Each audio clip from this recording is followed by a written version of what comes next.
निरन्तर वर्षासँगैको हिमपातले जनजीवन प्रभावित। काठमाडौँ आसपासका डाँडामा परेको हिउँसँग खेल्नेको भने तातिने लाग्यो।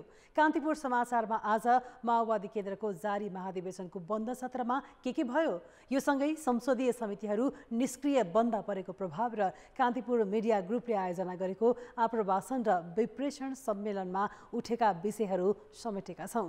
काठमाडौँमा एक महिलामाथि सामूहिक बलात्कार गर्ने सबै 9 जना पक्राउ परेका छन्। यस्तै कोरोना महामारीको चौथो लहरको जोखिम बढेको समाचार। खेलकुद परिषद सदस्य सचिव आधिकारिकता विवादले ठप्प खेल क्षेत्र लगायतका समाचार हामीसँग छन्। नमस्कार, अब मुख्य समाचार। पुसे झरीले देशभरको जनजीवन प्रभावित। हिमाली र उच्च पहाडी भेगमा हिमपात, 60 भन्दा बढी आन्तरिक उडान रद्द। भोलिदेखि मौसममा क्रमिक सुधार आउने। माओवादी अध्यक्ष दाहालको राजनैतिक प्रतिवेदनमाथि 25 मध्ये 11 समूहले दिए सुझाव। राष्ट्रपतीय पद्धति र पूर्ण समानुपातिक निर्वाचन प्रणालीमा जान अधिकांशको माग। पदाधिकारीमा नेताहरूको रस्साकस्सी। वैदेशिक रोजगारीबाट भित्रने वार्षिक 9 खर्ब विप्रेषण उत्पादनमूलक क्षेत्रमा लगाउन विज्ञको सुझाव। विदेशमा नेपाली मजदुरको खरिद बिक्री भइरहेको पीडितको दुखेसो। परराष्ट्र मन्त्री भन्छन् समस्या देख्दा दुःख लाग्छ। विश्वभर कोरोना संक्रमण अहिलेसम्मकै उच्च। अमेरिकामा एकै दिन 4 लाख भन्दा बढी थपिए। पोल्यान्डमा 754 को मृत्यु। र राष्ट्रिय खेलकुद परिषदमा सदस्य सचिवको आधिकारिकता विवादले खेल क्षेत्र नै प्रभावित। प्रशासनिक काम ठप्प। सबै प्रतियोगिताका तयारी अन्यलमा।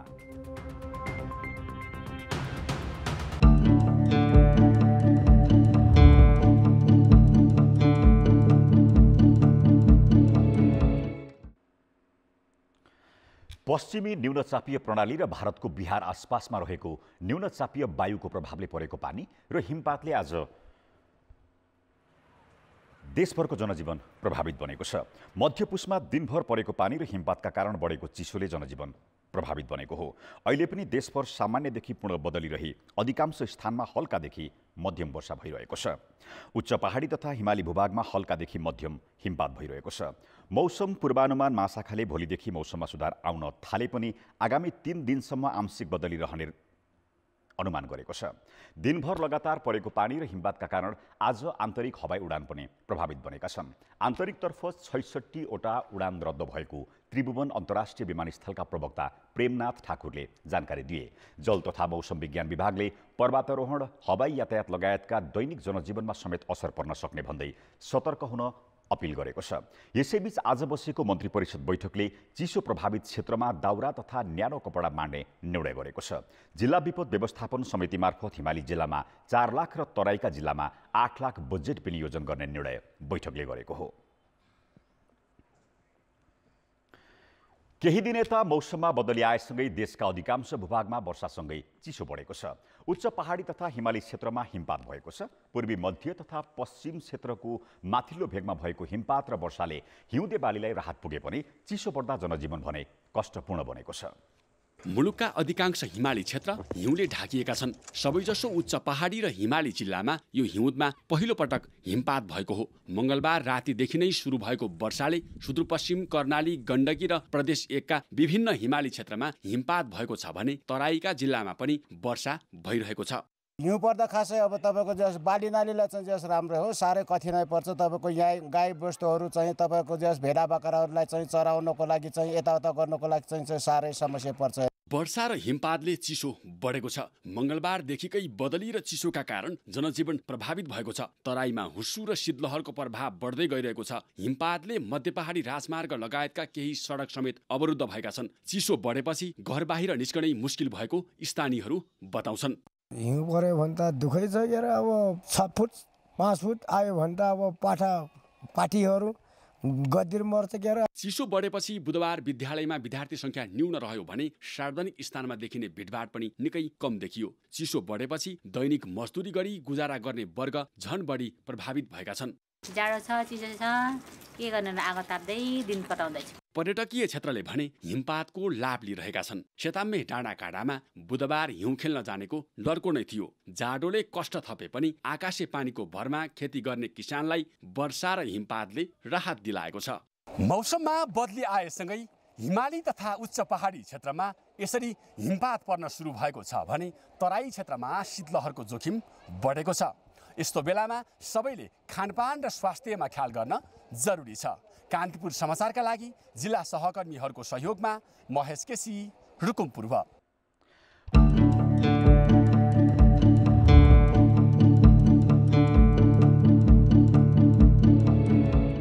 न्यानो लुगा लगाउने, झोलिलो कुराहरू खाने, बुढाबुढीको ख्याल राख्ने, आफूले पनि अब तातो कपडा लगाउने, तातो खाना खाने, चिसो पानीमा नभिज्ने, अति आवश्यक पर्यो भने मात्र बाहिर हिँड्ने, नत्र घरभित्रै बस्ने, झोलिलो पदार्थहरू खाएर र तातो लुगा लगाएर आगो तापेर बस्ने गरेका छौँ। बाक्लो लुगा लगाउनु पर्यो, तातो कुरा खाने, र तपाईको त्यो चिसोमा नखेल्ने, ज्याकेटहरू भए, बेलुका सुत्नको लागि मन्डी कम्मलहरू भए, तातो खाइरहेको छु। हिटरहरूको चाहिँ त्यति प्रयोग नगरेर आगोहरू चाहिँ प्रयोग गर्ने, पसिलो खाना खानुपर्ने, तातो पेय पदार्थ बनाएर खान्छु। बच्चालाई पनि सुरक्षित कपडा लगाइदिने, झोलिलो पदार्थहरू बढी खाने, अनावश्यक रूपमा घरदेखि बाहिर ननिस्कने, तातो खाना खाने, बाइकमा हिँड्दाखेरि ज्याकेटहरू लाउने, पन्जाहरू लाउने, फरम सराएर बिहानै बेलुका तातो पानीहरू खान्छ। आगो तापेर बस्ने चलन छ। तातो ज्याकेट लगाएको छु। मकै बटरस खाने, तातो कफी खाने, मक्कलमा आगो ताप्ने, न्याना लुगा लाउने र कोठामा बसेर आगो ताप्ने कामहरू गर्दैछौँ। गेडाउडीको रसहरू बनाएर अब धेरै मात्रामा पिउने।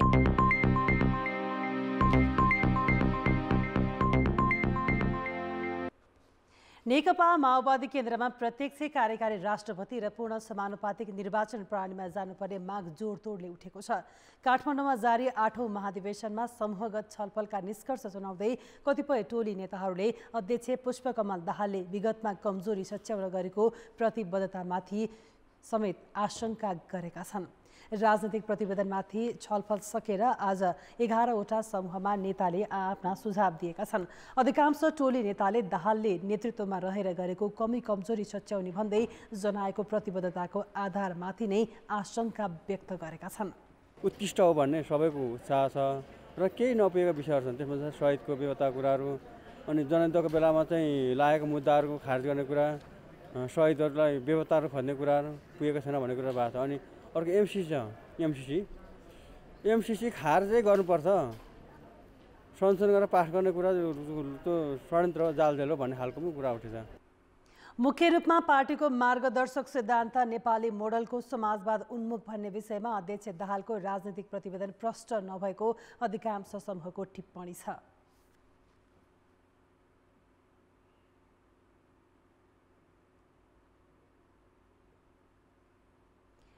कम्युनिस्ट पार्टी शक्तिमा पुगेपछि तपाईँले योभन्दा राम्रो तरिकाले जानुपर्छ, तल गाउँ तहसम्मै लिएर जानुपर्छ भन्ने कुराहरू उठेका छन्। यो सँगसँगै हामीले अब प्रष्ट ढङ्गले के उठाएका छौँ भने उत्पादनसँग पार्टीलाई नजोड्ने भने पार्टीहरू बढी अब बोल्ने तर काम नगर्ने स्थिति हुन्छ। त्यसैले उत्पादनसँग जोडेर जाने कुराहरू पनि लिएर जानुपर्छ भनेर भनेका छौँ। जनताका मुद्दा सम्बोधन गर्न नसक्नुका कारण खोजिनुपर्ने माग पनि भएको छ। यस्तै पार्टीमा प्रमुख पदमा 2 कार्यकालभन्दा बढी बस्न नपाउने व्यवस्था समेत राख्न प्रतिनिधिहरूले माग गरेका छन्। संघीयता कार्यान्वयनका लागि महत्त्वपूर्ण भूमिका खेलेकै कारण संविधान सभाबाट संविधान जारी भए पनि पहिचान सहितको संघीयता लागू गर्न नसकिएकोमा नेतृत्वप्रति प्रतिनिधिहरूको गुनासो छ। अध्यक्ष दाहालले पार्टीलाई पुनर्जीवन दिने र आफूहरू समेत सच्चिने वाचा गरेका छन्। त्यसलाई लक्षित गर्दै महाधिवेशन प्रतिनिधिले केन्द्रीय सदस्यहरूले छोराछोरी सरकारी स्कुलमै पढाउनु पर्ने, मन्त्रीहरूले आचरणको विषयमा नीतिगत व्यवस्था नै गर्नुपर्ने सुझाव पनि दिए। राजनीतिक प्रतिवेदन टुङ्गोमा पुग्नासाथ माओवादी केन्द्रले नयाँ नेतृत्व चयन प्रक्रिया अघि बढाउँदैछ। अध्यक्षमा पुष्पकमल दाहाल निर्विकल्प जस्तै भए पनि अन्य पदाधिकारी र सदस्यमा भने चर्को प्रतिस्पर्धा हुने देखिएको छ। चुनाव भयो भने माओवादी नेतृत्व व्यवस्थापनमा दाहालको एकाधिकार तोडिनेछ। नेकपा माओवादीको 8औं महाधिवेशनबाट चयन हुने बहुपदीय नयाँ नेतृत्वको लागि अहिलेसम्म अध्यक्ष पुष्पकमल दाहाललाई चुनौती दिने कोही देखिएको छैन। अधिकांश प्रतिनिधिको भनाई नेतृत्वमा दाहालको विकल्प नभएको भन्ने नै देखिन्छ। 15 पदाधिकारी मध्ये वरिष्ठ उपाध्यक्षमा दाहालले नै नारायण काजी श्रेष्ठलाई अगाडि सार्ने तयारी गरेका छन्। तर बाँकी उपाध्यक्ष, महासचिव, उपमहासचिव, सचिव र कोषाध्यक्ष सहित सदस्यमा सहमतिको सम्भावना भए पनि दाहालको चाहनाले मात्रै हुने देखिँदैन। सबैभन्दा बढी रस्साकस्सी महासचिवमा छ। मुख्य आकांक्षी वर्षमान पुन र जनार्दन शर्मा बीच सहमतिमा कुरा मिल्ने सम्भावना कम देखिन्छ। स्थायी समितिका अधिकांश सदस्यलाई पदाधिकारीमा व्यवस्थापन गर्ने दाहालको रणनीति छ, तर प्रतिनिधिले भने सजिलै स्वीकार गर्ने पक्षमा देखिन्नन्। युवा प्रौढ र वृद्धहरूको तिनै पुस्ताको संयोजन पदाधिकारीमा पनि, स्थायी समितिमा पनि, पोलिट ब्युरोमा पनि र केन्द्रीय समितिमा पनि त्यो देखा पर्नुपर्छ। त्यो अहम महत्त्वको प्रश्न हो कि आजको दिनमा नेपालको राजनीतिमा पछिल्लो पुस्ताको राजनीतिप्रति आकर्षण किन घटिरहेको छ भन्दा त्यो आकर्षणलाई बढाउनको निम्ति अघिल्लो पुस्ताले मात्रै सक्षम हुँदैन। अहिले विज्ञान र प्रविधिबाट विकसित भएर आएको पछिल्लो पुस्ताले आफ्नो प्रतिनिधि खोज्छ नीति निर्माण गर्ने तहमा। त्यो नीति निर्माण गर्ने कोर टिममा पछिल्लो पुस्ताको प्रतिनिधित्व हुन्छ कि हुँदैन भन्ने मुख्य सरकारको विषय हो। पहिला त सक्षम हुनु पर्यो, इमान्दार हुनु पर्यो र अलि समग्र ढङ्गले सोच्ने खालको व्यक्तित्वहरू हुनु पर्यो। नेतृत्व छान्न पहिले केन्द्रीय कमिटीमा रहने सदस्यको नाम दाहालले प्रस्तुत गर्नेछन्। त्यो हलबाटै सर्वसहमत होस् भन्ने उनको चाहना छ, तर प्रतिनिधिहरू भने प्रतिस्पर्धामै जानुपर्ने पक्षमा छन्। विभिन्न कालखण्डमा उहाँहरूको औचित्यतामाथि, उहाँहरूको भूमिकामाथि प्रश्नहरू चाहिँ उठिसकेका छ। चाहे त्यो केन्द्रीय समितिको कुरा गर्नुहोस्, पोलिट ब्युरोको कुरा गर्नुहोस्, स्थायी समितिको कुरा गर्नुहोस्। त्यसैले गर्दाखेरि अब त्यहाँ नयाँ नयाँ कमरेडहरूले त्यसको दाबी गर्ने कुरा र जुन विगतको हामीसँग कमिटीहरू छन् त्यो कमिटीलाई जस्ताको तस्तै यो महाधिवेशनले फेरि चाहिँ चोख्याएर पठाउने भन्ने कुरा चाहिँ यो महाधिवेशनमा आम प्रतिनिधिहरूको कुरा छैन। अध्यक्षसहित सबै पदाधिकारीहरू कुन नेताहरूलाई हामीले कुन पदाधिकारी बनाउने अधिकार हामी प्रतिनिधिहरूले दिनुभयो भने अझ राम्रो हुनेछ, अझ सशक्त टिम बन्नेछ भन्ने चाहिँ हाम्रो चाहना छ। अहिलेसम्म माओवादीमा अध्यक्ष दाहालको एकल नेतृत्व रह्यो। उनी सर्वेसर्वा र अरू नेता छाया जस्ता भए। यो पटक सामूहिक नेतृत्वमा जाने तयारीले दाहालको सर्वाधिकार भने टुट्ने देखिन्छ। कान्तिपुर समाचारका लागि क्यामेरामा पशुपति बुढाथोकीका साथ दीपक आचार्य, काठमाडौँ। दुई पटकको संसद विघटनको प्रयाससँगै थलिएका मिनी संसद मानिने संसदीय समिति अहिले पनि निष्क्रिय जस्तै छन्। सरकारका गलत काममा लगाम लगाउने हैसियत भएका कतिपय समिति सभापति विहीन छन् भने कतिपयको महिनौदेखि बैठक समेत बस्न सकेको छैन। दलहरूसँगको महाधिवेशन र निरन्तर संसद अवरुद्ध गर्दै आएको नेकपा एमालेको असहयोगकै कारण समितिहरू क्रियाशील हुन नसक्दा जनजीविकाका सवालको उठानदेखि कानुन निर्माण प्रक्रिया समेत प्रभावित भएको छ। महालेखा परीक्षकको कार्यालयले आफ्नो 58औं प्रतिवेदन सार्वजनिक गरेको 5 महिना भएको छ। महालेखाले औल्याएका बेरुजुमाथि छानबिन गर्ने दायित्व बोकेको संसदको सार्वजनिक लेखा समितिले अहिलेसम्म प्रतिवेदनमाथि छलफलसम्म गर्न सकेको छैन। कोरोना महामारीका बेला औषधि खरिदमा भएको भनिएको अनियमितताको फाइल पनि लेखा समितिको दराजमा थन्किएको 1.5 वर्ष भइसक्यो। कांग्रेस सांसद रहेका समितिका सभापति भरत कुमार शाह पार्टी महाधिवेशनमा भुलेपछि समितिको बैठक बस्न सकेको छैन। यो सँगै एमाले र माओवादी केन्द्रका सांसद समेत महाधिवेशनमा केन्द्रित भएपछि अरू समितिका बैठक पनि नियमित हुन सकेका छैनन्। राष्ट्रिय पार्टीहरूको महाधिवेशनको एउटा चटारो धेरै समयहरू चाहिँ राजनीतिक कर्मीहरूले आफ्नो अधिवेशनहरूमा व्यतीत गरेको कारणले संसदीय समितिहरूमा मान्य सदस्यज्यूहरूले आफ्नो समय दिन पाउनु नभएको अवस्था चाहिँ हो। यही बिचमा दसैँ तिहार लगायत चाडपर्वहरू, छठ लगायतका चाडपर्वहरू परे। यी कुराहरूले पनि समितिका गतिविधिहरूलाई बाक्लो तरिकाले बस्न सक्ने परिस्थिति पनि बनेन। राज्य व्यवस्था तथा सुशासन समितिकी सभापति रहेकी शशि श्रेष्ठ मन्त्री बनेपछि समिति सभापति विहीन छ। यही समितिका सदस्य दिलेन्द्र बडु र महेश्वर गहतराज पनि मन्त्री बनेपछि रिक्त सदस्य पूर्ति गरिएको छैन। उद्योग, कृषि, कानुन, महिला, शिक्षा लगायतका समिति पनि निष्क्रिय जस्तै छन्। त्यति मात्र होइन, संसदमा प्रतिनिधित्व गर्ने दलका सांसदको संख्या अनुसार समितिको पुनर्गठन भएको छैन। दलका शीर्ष नेताहरूले पनि संसदीय समितिलाई प्रभावकारी बनाउन चासो दिएका छैनन्। सभापतिहरूले पनि जो जिम्मेवारी लिनुभएको छ उहाँहरू पनि आफ्नो ठाउँमा भूमिका खेल्नको निम्ति पनि क्रियाशील भूमिका खेल्नको निम्ति पनि सभापतिको आफ्नो जो अधिकार छ उहाँले पनि आफ्नो समितिलाई चाहिँ क्रियाशील बनाउनु पर्ने हुन्थ्यो। तर त्यहाँ पनि म सभापतिहरू या संसदका चाहिँ विभिन्न समितिका चाहिँ दलका नेता साथीहरूले चाहिँ त्यसमा चाहिँ पहल नगर्दा जनता धेरै प्रश्नहरूबाट, धेरै अधिकारबाट अहिले वञ्चित भइरहेको छ। निरन्तर संसद अवरुद्ध गर्दै आएको प्रमुख प्रतिपक्षी दल एमाले सार्वजनिक लेखा समितिको सभापति नपाए कुनै पनि समितिका बैठक चल्न नदिने चेतावनी दिइरहेको छ। तर एमालेको अवरोधकै कारण समितिले पूर्णता पाउन सकेका छैनन्। विशेष गरी संसदको प्रभाव पनि कहीँ न कहीँ समितिमा गएर पर्न जाँदो रहेछ। दोस्रो, सबै पार्टीको महाधिवेशनहरू परेका कारणले नै कोरमै पुग्ने पनि समस्याहरू रहे। प्रतिनिधि सभाको कार्यकाल सकिन अब करिब 1 वर्ष मात्रै बाँकी रहँदा संसदीय समितिको निष्क्रियताले जनजीविकाका सवालदेखि कानुन निर्माणसम्म गम्भीर असर परेको छ। कान्तिपुर समाचारका लागि क्यामेरामा रूपक कोइरालाका साथ बाबुराम तिमिल सिन्हा, काठमाडौँ। अब जनमतको अन्तिम परिणाम। जनमतमा हिजो हाम्रो प्रश्न थियो, सरकारी संस्थानले किन प्रगति गर्न नसकेका होलान्? ए, राजनीतिक हस्तक्षेपको परिणाम। बी, स्पष्ट नीति र नेतृत्वको अभाव। र सी, लगानी नै पर्याप्त नभएर। जनमतको अन्तिम परिणाम यस्तो छ। ए, राजनीतिक हस्तक्षेपको परिणाममा 75%, बी, स्पष्ट नीति र नेतृत्वको अभावमा 24% र सी, लगानी नै पर्याप्त नभएरमा मात्र 1% मत प्राप्त भएको छ। अब आजको प्रश्न। जनमत हाम्रो प्रश्न छ, संसदीय समितिहरू निष्क्रिय हुनुलाई के भन्नुहुन्छ? ए, दलहरूको व्यवस्था। बी, पार्टी विभाजनको असर। र सी, सभापतिको कमजोर भूमिका।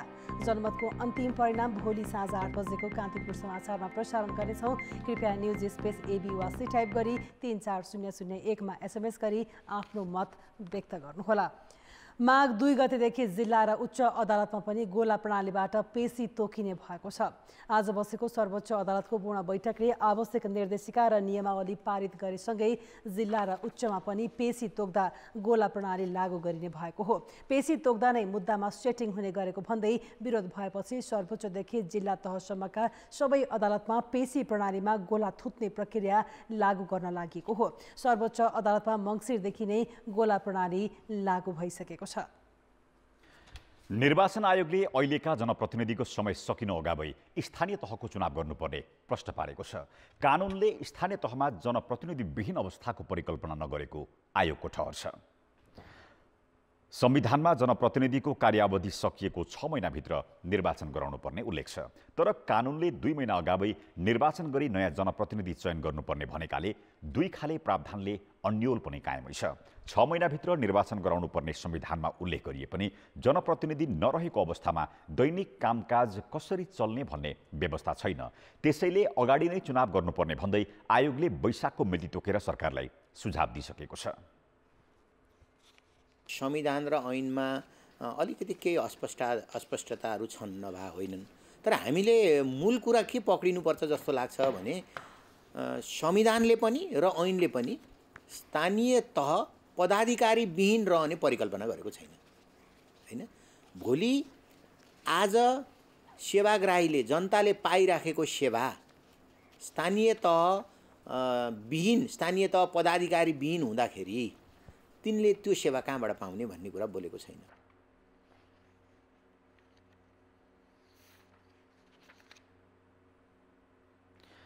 काठमाडौँमा एक महिलामाथि सामूहिक बलात्कार गरेको आरोपमा प्रहरीले 9 जनालाई पक्राउ गरेको छ। कामको खोजीमा पश्चिमबाट काठमाडौँ आएकी 34 वर्षीय महिलालाई सोमबार गङ्गबुस्थित नयाँ बस पार्कको होटलमा 9 जनाले सामूहिक बलात्कार गरेको अनुसन्धानबाट खुलेको प्रहरीले जनाएको छ। सीसीटीभी फुटेजका आधारमा प्रहरीले बलात्कार आरोपी मुगुका हिक्मत नेपाली, रतन नेपाली, सुरेश सेजवाल, दीपक नेपाली, शिवहरी बुढा र युवराज बडुवाललाई पक्राउ गरेको छ। त्यस्तै अर्घाखाँसीका गोपाल कुमार श्रीष पनि रहेको प्रहरीले जनाएको छ।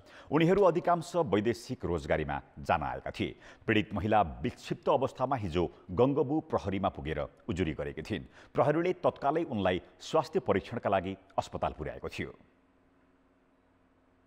जो पर्पोटेटर छन् संलग्न तिनीहरू व्यक्तिहरू ल्याएर तिनीहरूले स्वीकारिसकेको अवस्था छ। हामीले सानो सानो भिडियो क्लिपहरू पनि बनाएको अवस्था छ। हामी यसै तरिकाले स्वयं घटनामा संलग्न भएका हो भन्ने लगायतको सम्पूर्ण कुराहरू खुलिसकेको अवस्था चाहिँ छ अहिले।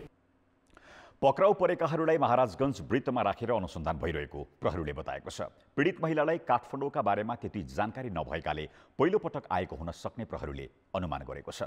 अर्थ र विकास वैदेशिक रोजगारीलाई थप व्यवस्थित गर्दै रेमिट्यान्सको व्यवस्थापन उत्पादनमूलक क्षेत्रमा गर्न विज्ञहरूले सुझाव दिएका छन्। नयाँ गन्तव्य क्षेत्र पहिचान गर्नुपर्ने र श्रमिकमाथि हुने ठगी रोक्नुपर्ने विषय पनि सरकारवालाको जोड छ। कान्तिपुर मिडिया ग्रुपले आज गरेको श्रम गन्तव्य र आर्थिक मन्थन कार्यक्रममा परराष्ट्र मन्त्री नारायण खड्काले वैदेशिक रोजगारीले गरिबी घटाउन सहयोग पुगेकाले यो क्षेत्रलाई थप व्यवस्थित गर्दै लगिने बताए। ओभरवर्क चाहिँ बढी मात्रामा काम लगाउने, काम त्यसपछि त्यसको चाहिँ ओभर टाइम पेमेन्ट नदिने पनि एउटा ठुलो समस्याको रूपमा आइरहेछ। र यो पनि एउटा इस्यु छ जुन इस्युलाई मैले भनिहालेँ यो चाहिँ बाइल्याटरल मल्टिल्याटरल फोरमहरूमा प्लेटफर्महरूमा चाहिँ उठाउनु पर्ने विषय छ। यो बाँझो भइसक्यो खेतहरू, यस कारणले हामीले यो पर्सपेक्टिभले चाहिँ यसलाई आज छलफल गरौँ। हामीले अहिले पठाइराखेको भनेको सबैभन्दा संसारको सबैभन्दा कम तलब आउने, संसारको सबैभन्दा चाहिँ मतलब के भने ह्युमन राइट्स कम भएको देश खाडी राष्ट्रमा पठाउँछौँ। सबैभन्दा कम तलब भएको भारतमा पठाइरहेछौँ हामी। सबैभन्दा कम तलब भएको मलेसियामा पठाइरहेछौँ। वाइ?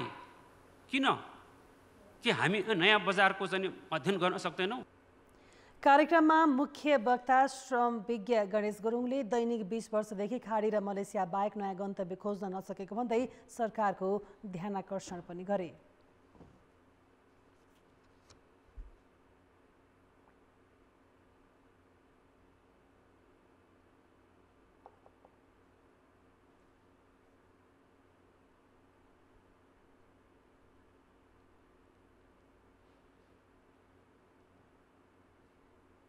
पूर्व राजदूत उदय राज पाण्डे के भन्न चाहन्छु भने जब गभर्नमेन्टले इस्यु गरेको बोन्डमा यदि मान्छेहरूलाई चाहिँ विश्वास चाहिँ छैन, उनीहरूको चाहिँ भने स्पेसिफिक हिसाबले उनीहरूले पार्टिकुलर प्रोजेक्टमा लगानी गर्न खोज्छ भने यो भन्नाले प्राइभेट सेक्टरको चाहिँ प्रोजेक्टहरूमा जाने किसिमको चाहिँ पोलिसीलाई चाहिँ इन्करेज गर्नुपर्छ।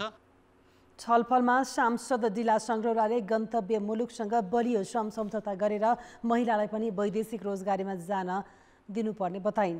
वैदेशिक रोजगारीबाट फर्किएका श्रमिकले स्वदेशमै काम गर्ने वातावरण नभएको, वैदेशिक रोजगारीमा जाँदा समेत ठगिनु परेको गुनासो गरे। वैदेशिक रोजगारीलाई व्यवस्थित सम्मानित गर्दै अर्थतन्त्रलाई टेवा पुग्ने गरी रेमिट्यान्सको उपयोग गर्नुपर्ने अधिकांशको भनाइ थियो। त्यहाँ चाहिँ मेरो अब त्यही त हो नि, गुजारा त्यसरी चलि नै रहेछ र त्यही अनुसार स्यालेरी पनि त्यही अनुसार त्यही छ।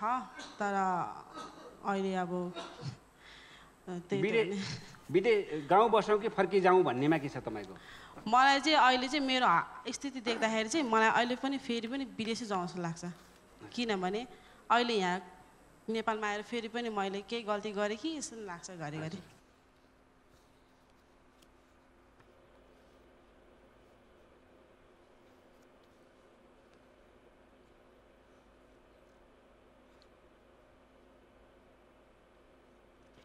काठमाडौँ जिल्ला अदालतले सिभिल सहकारीका अध्यक्ष इच्छाराज तामाङसहित 2 जनालाई पूर्वपक्षका लागि थुनामा पठाउन आदेश दिएको छ। सहकारीको रकम हिनामिना गरेको आरोपमा असोज 18 गते पक्राउ परेका इच्छाराज र सञ्चालक केशव श्रेष्ठलाई थुनामा पठाउन अदालतले आदेश दिएको हो। पक्राउ परेका 12 मध्ये अरूलाई धरौटीमा छाड्न भनिएको छ। अदालतमा सहकारीका पूर्व लेखा समिति सदस्य हरिहर लामिछानेसँग 50 लाख र विजय विक्रम शाहसँग 15 लाख धरौटी माग गरेको छ। यस्तै एलिना तुलाधर र मायु नानी महर्जनसँग जनही 5 लाख धरौटी मागिएको छ। कार्यालय सहायक सङ्गीत श्रेष्ठलाई पनि साधारण तारिखमा छोड्न अदालतले आदेश दिएको छ। सिआइबीले तामाङ विरुद्ध 5 अर्ब 67 लाख बिगो सहितको मुद्दा दायर गरेको थियो। नेपाल राष्ट्र बैंकले विदेश घुम्न जानेहरूले पाउने डलर सुविधामा कटौती गरेको छ। अब पासपोर्ट बापत $1500 मात्र पाइने र यो पनि वर्षमा 2 पटकभन्दा बढी नपाइने बताइएको छ। नेपाल राष्ट्र बैंकले बुधबार एक निर्देशन जारी गर्दै वर्षमा प्रति राहदानी 2 पटक मात्र सटही सुविधा दिने घोषणा गरेको हो। विदेशी मुद्राको सञ्चितमा कमी आउन थालेपछि राष्ट्र बैंकले पर्यटन भिजा मार्फत घुम्न जानेको सटही सुविधामा कडाई गरेको छ। यसअघि जति पटक पनि सटही सुविधा पाइने गरिएको थियो। राष्ट्र बैंकले सटही सुविधा लिनेहरूको स्रोत सो घोषणा पनि गर्नुपर्ने व्यवस्था गरेको छ। खेलकुद समाचार। नमस्कार, कान्तिपुर खेलकुद समाचारमा स्वागत छ। भनिन्छ खेलकुदमा राजनीति मिसाउनुहुन्न, तर हाम्रो खेलकुद क्षेत्रको नेतृत्वमा सबैभन्दा बढी राजनीति देखिन्छ। सरकार फेरिन साथ त्यसको पहिलो असर खेल क्षेत्रले भोग्छ। अहिले पनि त्यस्तै भएको छ नियमनकारी निकाय राष्ट्रिय खेलकुद परिषद राखेपमा। अहिले राखेपमा नयाँ सरकारले नियुक्त गरेका र सर्वोच्चको आदेशले पुनर्बहाली भएका गरी 2 सदस्य सचिव मध्ये को आधिकारिक भन्ने विवाद छ। त्यही विवादले राखेपको प्रशासनिकदेखि प्रतियोगिताको तयारी समेत प्रभावित भएको छ। वर्तमान सरकारले नियुक्त गरेका टङ्क घिसिङ र अदालतले पुनर्बहाली गर्न अन्तरिम आदेश दिएका रमेश सिलवाल मध्ये सदस्य सचिव को भन्ने विवादले राखेपमा नियमित कामसँगै अन्तर्राष्ट्रिय प्रतियोगिता र 9औं राष्ट्रिय खेलकुदको तयारी प्रभावित भएको छ। कोभिडका कारण 1 वर्षपछि सरेको 9औं राष्ट्रिय खेलकुद प्रतियोगिता आगामी फागुन अन्तिम अथवा चैत्र पहिलो साता गर्ने भनिएको छ। यति बेला तयारीको कामले राखेपलाई भ्याइ नभ्याइ हुनुपर्ने हो, तर त्रिपुरेश्वर स्थित राखेप सुनसान देखिन्छ। त्यो एसियन गेमलाई पनि असर परिरहेको अवस्था छ र अब मेन कुरा राष्ट्रिय गेम भयो हाम्रो पोखरामा हुने फागुनमा गर्ने जुन आयोजना हामीले गर्ने गरेका थियौँ त्यसलाई पनि असर परेको छ र पुस मसान्त लागिसक्यो। त्यतिखेरसम्म जुन हामीले चाहिँ नियमित बजेटमा छुटिएको कुनै पनि कार्यक्रमहरू चाहिँ सम्पन्न गर्न पाएका छैनौँ। त्यो कारणले गर्दाखेरि हामी धेरै पछि धकेलिसकेको अवस्था छ र धेरै पैसा बजेटहरू चाहिँ फ्रिज जाने अवस्था भइसकेको अवस्था पनि छ। अघिल्लो सरकारले नियुक्त गरेका रमेश सिलवाललाई कार्तिक 1 गते अहिलेको सरकारले बर्खास्त गरेको थियो। युवा तथा खेलकुद मन्त्रालयको सिफारिसमा मङ्सिर 13 गते टङ्कलाल घिसिङ नयाँ सदस्य सचिवमा नियुक्त भए। तर सर्वोच्च अदालतले मङ्सिर 29 गते सिलवाललाई पुनर्बहाली गर्न अल्पकालीन अन्तरिम आदेश दिएपछि न त नयाँले निरन्तरता पाउने न त पुराना सदस्य सचिवले काम थाल्न सक्ने स्थिति छ। रमेश सिलवाललाई 4 वर्षको कार्यकाल भएको र 4 वर्षको अवधि दिएको र उहाँलाई यथास्थितिमा राख्नु र उहाँको पद बर्खास्तको अथवा भन्नुहोस् पदमुक्त गरिएको र टङ्कलाल घिसिङलाई नियुक्ति गरिएको चिज चाहिँ अर्को फैसला नहुन्जेल यथास्थितिमा राख्नु भन्ने थियो हैन। अब त्यसले मलाई काम कारबाहीलाई रोकेको थिएन, तर मैले के सोचेँ भने यो चाहिँ अल्पकालीन अन्तरिम आदेशभन्दा पूर्णकालीन आदेश आइसकेपछि मात्रै म पद बहाली गर्न उचित हुन्छ भन्ने ठानेर मन्त्री परिषदले आफ्नो खेलकुद ऐनको सबै दफाहरूलाई टेकेर त्यो प्रक्रियामा टेकेर नियुक्त भएको सदस्य सचिव। त्यसकारणले अब यो बीचमा यो अदालतको जो अल्पकालीन आदेश भनेर मैले पनि त्यो पत्र पाएँ, त्यसपछि म आफै चकित भएको छु। यसले व्यक्तिले को भन्ने हुँदा पनि नेपाल सरकार जसले आफ्नो कार्यकारी अधिकार मन्त्री परिषदमा निहित हुन्छ हाम्रो संविधानले, र त्यो कार्यकारी अधिकार निहित भएको मन्त्री परिषदले आफ्नो निर्णयलाई प्रभावित हुने गरी जो अदालतले निर्णय गर्यो, आदेश गर्यो, त्यो आदेश आफैमा दुर्भाग्यपूर्ण छ। सदस्य सचिव विवादले प्रतियोगिताको तयारीको कुरै छाडौं, राखेपमा सामान्य प्रशासन समेत चलाउन नसक्ने स्थिति छ। अघिल्ला सदस्य सचिव पुनर्बहालीको मुद्दा सर्वोच्च अदालतमा अहिले पनि विचाराधीन नै छ।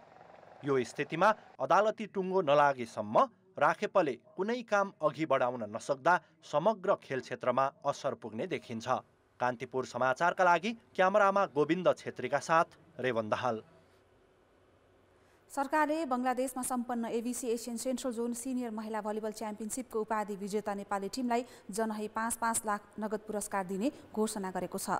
आज बसेको मन्त्री परिषद बैठकले 12 जना खेलाडीलाई 5-5 लाख, 2 प्रशिक्षकलाई 3-3 लाख र 1 जना अफिसियललाई 2 लाख दिने निर्णय गरेको हो। हिजो भएको फाइनलमा उज्बेकिस्तानलाई 5 सेटमा पराजित गर्दै नेपालले उपाधि रक्षा गरेको हो। च्याम्पियन बन्ने क्रममा नेपालले 1 खेल पनि हारेन।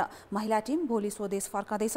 यसैबीच राष्ट्रपति विद्यादेवी भण्डारीले विजेता टिमलाई बधाई दिएकी छिन्। सामाजिक सञ्जाल मार्फत राष्ट्रपति भण्डारीले राष्ट्रको प्रतिष्ठा उँचो बनाएको उल्लेख गर्दै लगातार दोस्रो पटक उपाधि जित्न सफल महिला टिमलाई बधाई दिएकी हुन्। प्रधानमन्त्री शेरबहादुर देउवाले पनि विजेता टिमलाई बधाई दिएका थिए। धरानमा सम्पन्न इस्टर्न ओपन गल्फको उपाधि व्यावसायिक खेलाडी शुक्रबहादुर राईले जितेका छन्। धरान गल्फ कोर्समा भएको प्रतियोगिताको अन्तिम दिन आज शुक्र 1 ओभर 71 स्कोर जोड्दै समग्रमा 5 स्ट्रोकको अग्रता लिँदै च्याम्पियन बनेका हुन्। शुक्रले उपाधि जित्ने क्रममा एमेच्योर सुभाष तामाङलाई पछि पारे। उनले समग्रमा 1 अन्डर 209 स्कोर जोडेका थिए। विजेता शुक्रले 1,35,000 पुरस्कार प्राप्त गरे। एमेच्योर सुभाष समग्रमा दोस्रो भए। सुभाषले अन्तिम दिन 2 अन्डर 68 को प्रदर्शन गर्दै एमेच्योरतर्फ पहिलो र समग्रमा दोस्रो स्थान हासिल गरेका हुन्। एमेच्योरतर्फ युवराज भुजेलले दोस्रो र सद्भाव प्रभाव आचार्य तेस्रो भए। व्यावसायिकतर्फ समग्रमा 7 ओभर 217 स्कोरसहित बलभद्र राईले दोस्रो स्थान हात पारे। तेस्रो भएका निरज तामाङले 9 ओभर 219 स्कोर जोडेका थिए। बलभद्रले 88,000 र निरजले 65,000 पुरस्कार जिते। खेलकुद समाचार अहिलेलाई यति नै। अब मौसम सम्बन्धी जानकारी।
अब हिउँ खेल्नेहरूको प्रसङ्ग। काठमाडौँको चन्द्रागिरीमा यस वर्ष पहिलो पटक हिउँ परेसँगै आन्तरिक पर्यटकको घुइँचो लागेको छ। मङ्गलबार रातिदेखिको वर्षाका कारण चिसो बढेपछि चन्द्रागिरीसँगै काठमाडौँ उपत्यका वरपरका डाँडामा नै हिमपात भएको छ।